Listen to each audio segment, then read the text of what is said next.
Olá, gente, aqui de volta para continuar com a nossa ecologia. E hoje trazendo alguns temas muito importantes também na ecologia. E para começar, trazendo aqui para vocês esse fenômeno chamado bioacumulação ou magnificação trófica. Veja bem, bioacumulação. A ideia já é de acumular, de aumentar a concentração progressivamente. Ou seja, estamos falando de substâncias que se acumulam ao longo da cadeia alimentar. Substâncias que vão aumentando proporcionalmente a concentração delas ao longo dos organismos numa cadeia alimentar. Como assim? Tudo que o nosso corpo absorve, seja pela respiração, pela pele, pela ingestão, tem duas possibilidades. Ou essa molécula ela é degradada, ela é metabolizada, quebrada, ou ela permanece intacta.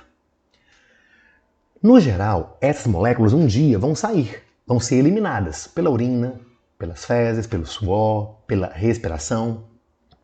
Entretanto, algumas não são eliminadas, algumas ficam no nosso corpo. O problema é se elas forem tóxicas, porque se eu assimilo, se eu absorvo uma substância que é tóxica e não elimino, essa substância vai progressivamente ao longo da minha vida se acumulando e pode causar danos, sobretudo aí neurológicos. E aí é um problema para esse organismo.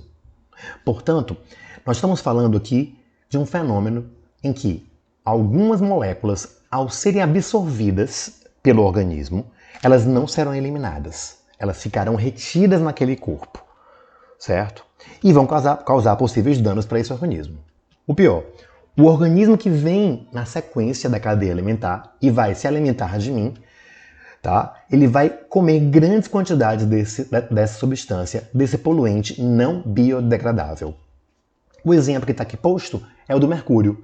O mercúrio é um metal líquido, muito usado na atividade de mineração, para conseguir enxergar melhor, vamos dizer assim, o ouro que está nas minas, né? Então é muito comum utilizar esse metal chamado mercúrio porque ele faz uma ligação com o ouro, uma ligação metálica. Metal com metal, ligação metálica. Lá da química, né? Mas vamos lá.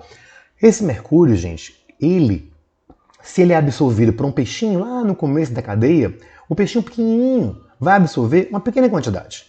Mas esse peixinho pequenininho acaba sendo devorado por um peixe pequeno. Observe aqui na figura.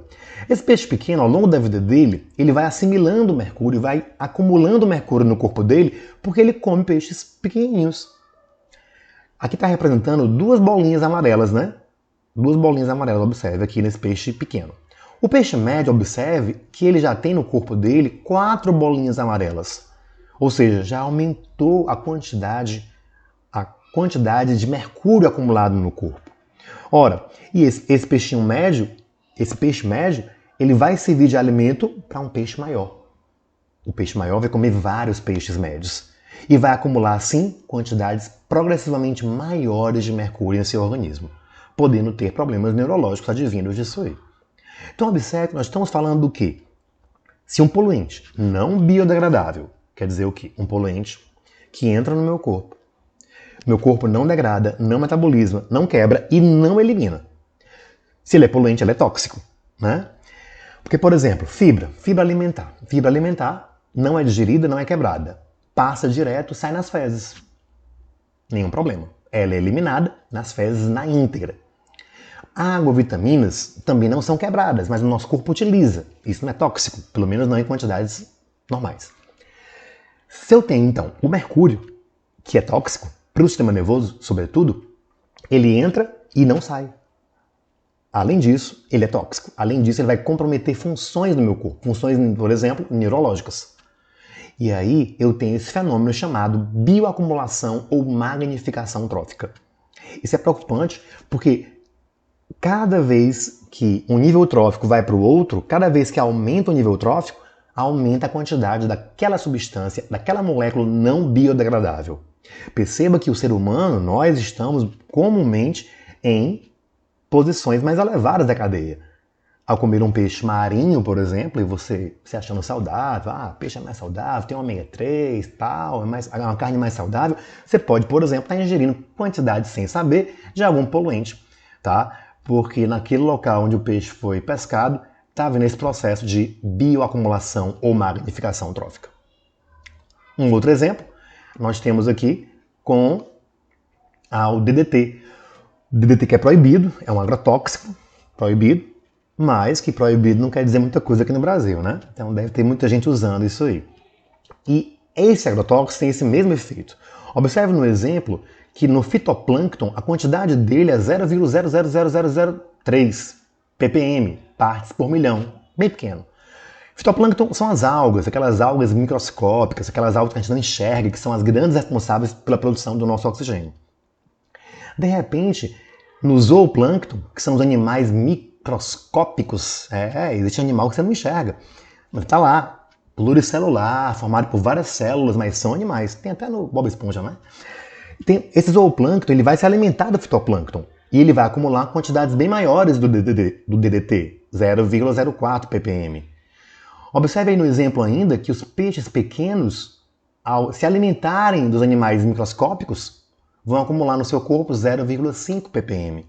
Até que nas águias, no último ponto, no último nível trófico, né? Nós temos aí, fitoplâncton primeiro nível trófico, zooplâncton segunda posição, o segundo nível trófico, peixe pequeno terceiro, peixe grande quarto, águia quinto nível trófico. Portanto, quanto maior nível trófico, maior quantidade do poluente, maior quantidade da molécula não biodegradável.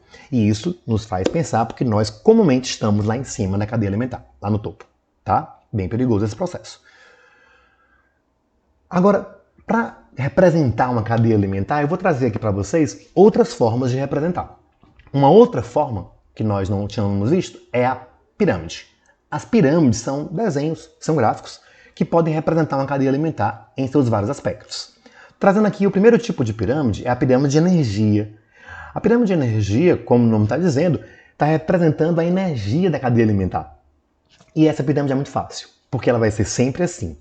A base mais larga é onde nós temos o produtor, o capim, a árvore, as algas, o fitoplâncton, sempre a base mais larga, porque é onde tem mais energia. A gente falava isso na última aula, né? O produtor é o único que incorpora energia externa, que assimila energia ambiental, seja pela fotossíntese, lá da luz do sol, seja pela quimiossíntese, que é um outro processo realizado por alguns micro-organismos, bactérias no caso, que conseguem assim produzir o próprio alimento. E aí, observe que a cada nível trófico que vai aumentando, a quantidade de energia disponível vai diminuindo, conforme eu havia falado na nossa última aula.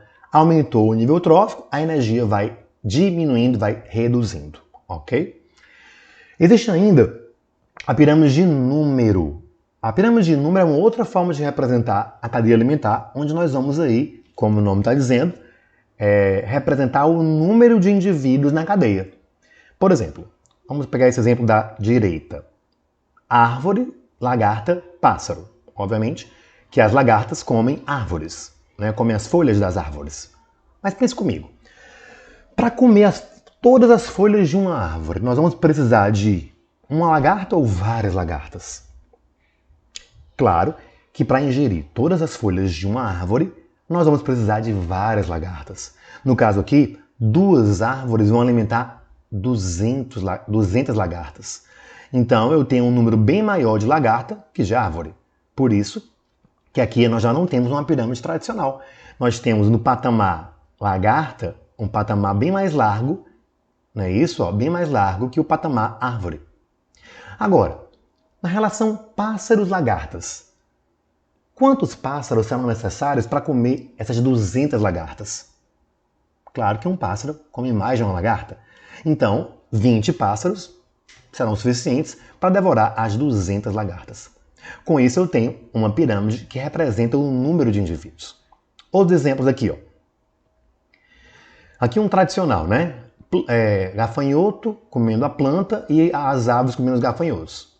Veja que na relação ave e gafanhoto, numericamente, 20 aves comem os 300 gafanhotos. Então, o patamar ave é menor, o patamar gafanhoto é maior. Aqui, essas plantinhas seriam plantinhas de pequeno porte, plantinhas pequenas, onde um gafanhoto come mais de uma planta. Então, para alimentar 300 gafanhotos, nós teremos que ter 1000 plantas. Okay?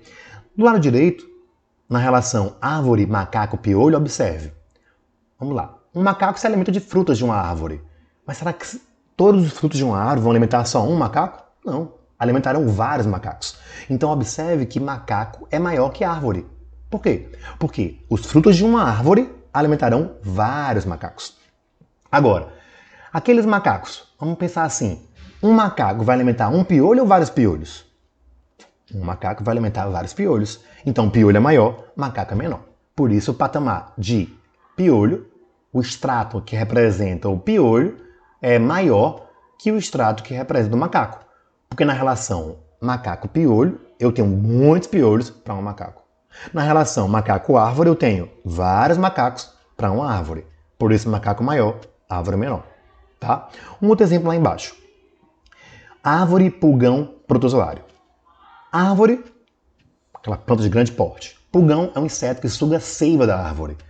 Ora, claro que o inseto não vai sugar toda a seiva de uma árvore. Na relação pulgão-árvore, eu tenho uma árvore alimentando vários pulgões, que vão se alimentar, que vão sugar a sua seiva. Então, pulgão maior, árvore menor. Já na relação pulgão-protozoário, protozoários são micro-organismos, são micróbios. Então, um pulgão vai abrigar em seu interior vários protozoários.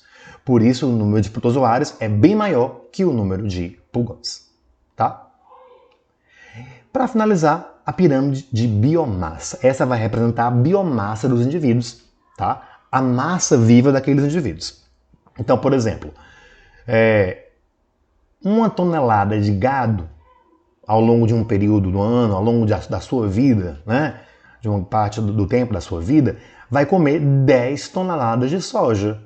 E essa 1 tonelada de gado vai alimentar ao longo da vida um homem adulto. É como se o homem, ao longo da vida dele inteira, comesse somente carne. Então, ao longo da nossa vida toda, a gente vai comer isso aí, em torno de 1 tonelada, certo? De carne, tá? Mas veja que ao longo da nossa vida, então, para manter esse homem de 70 quilos, foi necessário 1 tonelada de carne. Supondo, é claro, que você comesse só carne. Claro que não é assim, mas seria uma suposição. Do outro lado, nós temos o plâncton e fitoplâncton, onde nós já temos uma pirâmide invertida, mais uma vez, uma pirâmide que não é padrão, onde lá no fitoplâncton a gente tem 4 gramas de fitoplâncton por metro quadrado, né? 4 gramas por área, né? Por metro quadrado, no caso, e o zooplâncton 21 gramas por metro quadrado. Então a massa de zooplâncton é bem maior que a massa de fitoplâncton. Ok? E, encerrando aqui com vocês, tá? A gente queria encerrar com vocês, então, e agradecer a atenção. Gostaria também de pedir, quem tiver algum comentário, pode deixar seus comentários, tá bom? Para a gente aperfeiçoar alguma coisa, melhorar alguma coisa, tirar alguma dúvida, fiquem à vontade para comentar, sugerir, questionar. E até. Tchau para vocês. Até a próxima aula.